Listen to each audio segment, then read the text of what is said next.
अब आपको ये बताऊं कि रांची में भले ही सोरेन सरकार ने आंदोलनकारी छात्रों की मांग मान ली है, भले ही देवेंद्र महतो ने अनशन खत्म कर दिया हो, लेकिन फिर भी सोरेन सरकार के लिए एक तरफ कुआं है, दूसरी तरफ खाई जैसी स्थिति है। दो तस्वीरें आपको दिखाती हूं, दो तस्वीरें दिखाइए जरा। पहले छात्र मांग कर रहे थे कि सभी विवादित परीक्षाओं को रद्द किया जाए, सरकार ने यह मांग मान ली, लेकिन सरकार के इस फैसले के बाद वो अभ्यर्थी प्रदर्शन करने उतर आए जिनकी भर्ती सीजीएल के जरिए हुई थी। अब उनकी नौकरी पर सवाल खड़ा हो गया है। तो किसी की खुशी दूसरे के लिए गम बन गया है, अब किसी का जश्न दूसरे के लिए प्रदर्शन बन गया है। ये जो तस्वीरें आप देख रहे हैं, ये वही कहानी बयां करती है। अब आपको तस्वीरें दिखाती हूं। पहले कैसे मांग पूरी होने पर रांची में छात्रों ने जश्न मनाया क्योंकि परीक्षा रद्द कर दी गई। तो ये छात्रों ने कुछ इस तरह से जश्न मनाया।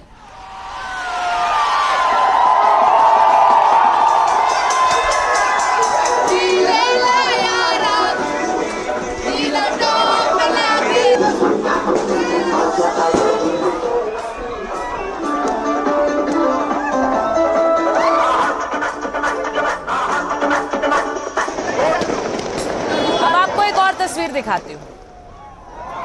यहां पर छात्रों ने जश्न मनाया तो पिछले कई दिनों से अनशन पर बैठे देवेंद्र महतो ने अपना अनशन खोला। देवेंद्र महतो की तस्वीरें चलाइए जरा। देवेंद्र महतो ने अपने अनशन खोला और उनके अनशन खोलने के दौरान सोनम वांगचुक ने उन्हें फोन किया। तो सोनम वांगचुक ने उनसे वीडियो कॉल पर बात की। अब उनको धन्यवाद भी दिया सोनम वांगचुक को देवेंद्र महतो ने, और सोनम वांगचुक ने उनका हौसला बढ़ाया। ये भी देख लीजिए, क्योंकि देवेंद्र महतो को रांची का सोनम वांगचुक कहा जा रहा था। पूरी कर लिया सरकार, मोटिवेट होकर के झारखंड के छात्रों का आपका आशीर्वाद से हम लोग लड़े और आज भूख हड़ताल के 16वें दिन और आंदोलन के 23वें दिन हमारे डिमांड पूरी कर ली है सरकार। देवेंद्र जी, आपकी निष्ठा को सलाम करता हूँ, अभिनंदन करता हूँ। अब मांगे पूरी होने के बाद देवेंद्र महतो ने ऐलान किया कि आने वाले समय में लीक प्रूफ परीक्षा की मांग को लेकर अभी भी आंदोलन जारी रहेगा। आंदोलन का पहला चरण पूरा हुआ है, अब दूसरे चरण की बारी है। ये भी सुनिए। देखिए, प्रथम चरण जो धांधली हुई थी उस पर कार्रवाई हो गया और हमने रद्द को भी बहुत बार देखा है जीवन में, सीबीआई और सीआईडी जांच को बहुत देखा है। इससे छात्र का न्याय नहीं हो पाता है। तो हम चाहते हैं कि आने वाला पीढ़ी को या आने वाले समय में जितना भी परीक्षा हो वो लीक प्रूफ हो। लीक प्रूफ परीक्षा व्यवस्था का मेरा डिमांड है। आंदोलन प्रथम चरण समाप्त होकर के फिर अगला दूसरा चरण पे हम लोग आएंगे, क्योंकि देखिए 14 परीक्षा रद्द हुई है, ऐतिहासिक जीत है। तो आपने सुना कि पहला चरण हो गया, लेकिन दूसरे चरण की तैयारी करना है। सोरेन सरकार के एक फैसले से एक आंदोलन थोड़ी देर के लिए थम गया है, लेकिन दूसरा खड़ा हो गया है। अब सीजीएल में सफल अभ्यर्थी झारखंड मंत्रालय के बाहर इकट्ठा हो गए।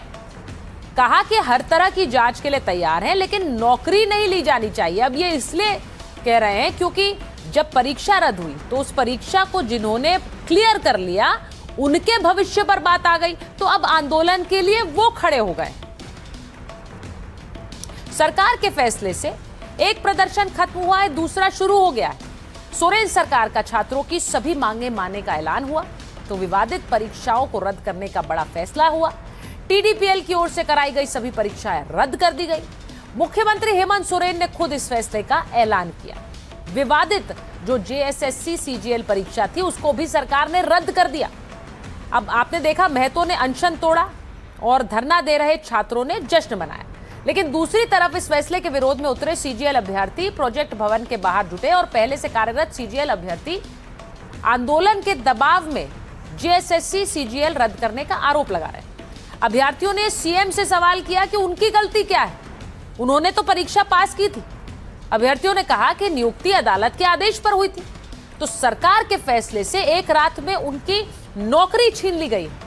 अब ये फैसला वापस नहीं लिया तो सड़क पर हम भूख हड़ताल करेंगे। तो सोचिए, एक आंदोलन से जान बचाई, लेकिन दूसरी तरफ लोग खड़े हो गए क्योंकि उनके भविष्य का भी सवाल है। वो क्या कह रहे हैं जरा सुनिए।